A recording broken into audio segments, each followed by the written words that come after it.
எல்லாருமே பார்த்தது ஒரு எடிட்டட் எபிசோட். இந்த மாதிரி ஒரு எபிசோட விஜய் டிவில போடுவாங்கன்னு நான் சத்தியமா எதிர்பார்க்கவே இல்லை. விஜய் டிவி நீயா நானால நேற்று நடந்த விவாதம் கடந்த சில நாட்களாவே பெரிய பிரச்சனையா போயிட்டு இருந்த தெருநாய்க்களை அப்புறப்படுத்துறத பத்தி தான்.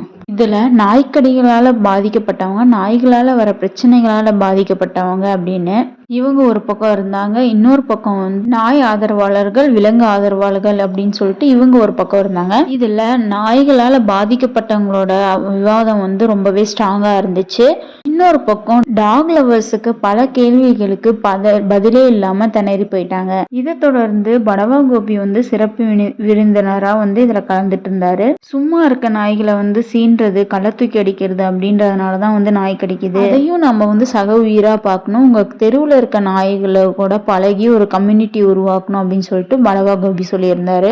நான் பக்கத்து தெருவுல இருந்து வரேன், என்னையும் கடிச்சிருமே அப்படின்னு சொல்லும் போது கோபிநாத் அதுக்கு படவா கோபி என்ன சொல்லியிருக்காரு அப்படின்னா, நாய்னா அப்படிதான் இருக்கும், அதோட குணமே அதுதான், உங்களை வெல்கம் பண்ணாது, நீங்க நைட் நேரத்துல அந்த தெருவுக்குள்ள போகாதீங்க அப்படின்னு சொல்லிட்டு படவா கோபி சொல்ல, அப்படின்னா பக்கத்து தெருவுக்கு கூட நாங்க வந்து விசா வாங்கிட்டா போக முடியும் அப்படின்னு சொல்லிட்டு ஆர்குமெண்ட் வந்து ரொம்ப அக்ரெசிவா போயிட்டு இருந்தது.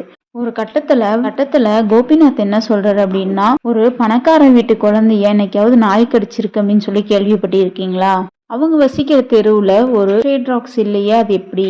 சாதாரண மனிதர்கள், நடுத்தர மக்கள்கள், ஏழை மக்கள்கள் இவங்க வாழக்கூடிய தெருக்கள்ல மட்டும் தெருநாய்கள் இருக்குது, அது எப்படி?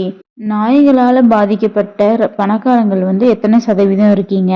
பெரும்பாலும் அவங்க வந்து ரோட்ல நடந்து போறதே இல்லை, அதனால தெருநாய்க்கடி வாங்குறதே இல்லை அப்படின்னு சொல்லிட்டு பேசிட்டு இருந்தாங்க. இதை தொடர்ந்து படவா கோபி பேசினதுக்கு வந்து நெகட்டிவ் கமெண்ட்ஸ் நிறைய தொடர்ந்து வந்துட்டு இருக்கு. அவரை பயங்கரமா ட்ரோல் பண்ணிட்டு இருக்காங்க. இப்போ வந்து அதை பத்தின சர்ச்சைகள் பத்தி தான் இவர் வந்து வீடியோ போஸ்ட் பண்ணியிருக்காரு. அவர் என்ன சொல்லியிருக்காரு அப்படின்னு பார்த்தீங்கன்னா, நீங்க எல்லாருமே பார்த்தது வந்து ஒரு எடிட்டட் எபிசோடு தான், நீங்க இந்த மாதிரி ஒரு எபிசோட வந்து விஜய் டிவியில போடுவாங்கன்னு நான் எதிர்பார்க்கவே இல்லை. நான் ரொம்ப பிஸியா வந்து என்னோட வீட்டு திருமண விழாவில் இருந்தேன், அவங்க விஜய் டிவில இருந்து கால் பண்ணி வர சொல்லியிருந்தாங்க, நீங்க கெஸ்டா வாங்க, ஆஸ் அ டாக் லவ்வரா வாங்கன்னு சொல்லி விஜய் டிவில இருந்து கூப்பிட்டாங்க. அதுக்கு நான் சொன்னேன், நான் வந்து ஆர்குமெண்ட் வரமாட்டேன் அப்படின்னு சொல்லியிருந்தாரு. அப்படிலாம் இல்லை சார், ஆஸ் எ டாக் லவரா உங்களோட ஒப்பீனியனை வந்து சொல்லுங்க அப்படின்னு சொல்லியிருக்காங்க. அந்த கான்வர்சேஷன் அவர்கிட்ட இருக்குன்னு சொல்லியிருக்காரு. ஆனா அவர் அங்க போனா அவரை பேசவே விடல அப்படின்னு சொல்லி அந்த வீடியோல மென்ஷன் பண்ணியிருக்காரு. ஸோ நான் சொல்றது என்னன்னா, நீங்க அன்எடிட்டட் வெர்ஷன் வந்து விஜய் டிவில போட சொல்லுங்க, ரெக்வெஸ்ட் பண்ணுங்க. பேசுனது எல்லாமே அவங்க போடல, நான் 9 மணிக்கு மேல வரக்கூடாது அப்படின்னு சொன்னதை மட்டுமே எடிட் பண்ணி போட்டிருக்காங்க.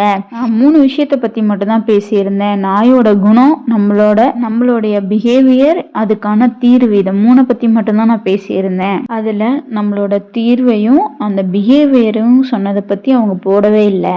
இந்த ஷோவே பார்த்தீங்கன்னா rich versus poor, dog lovers versus haters அப்படின்னு சொல்லி போயிருச்சு. இந்த மாதிரி டிபேட் இருக்கவே கூடாது அப்படின்னு தான் வந்து என்னோட கருத்து. இந்த நிகழ்ச்சியை நடத்தும் போது இதுக்கான தீர்வு, அந்த பிரச்சனைக்கான தீர்வு தான் கிடைக்கணும். ஆனா அது டிபேட் மாதிரி போகக்கூடாது, ஒரு சென்சேஷனல் இஷ்யூ மாதிரி கொண்டு போகக்கூடாது, டிஆர்பிக்காக அது நடத்தக்கூடாது அப்படின்லாம் சொல்லியிருந்தாரு. நீங்க என்ன புரிஞ்சிக்க வேண்டிய விஷயம் அப்படின்னு பார்த்தீங்கன்னா, ஒரு என்டர்டைன்மெண்ட்டுக்காக பண்ணி சென்சேஷனல் இஷ்யூ வந்து ஒரு வன்முறையை தூண்டுறாங்களோ அப்படின்னு எனக்கு சந்தேகமா இருக்கு அப்படின்னு சொல்லிட்டு படவா கோபி சொல்லியிருக்காரு.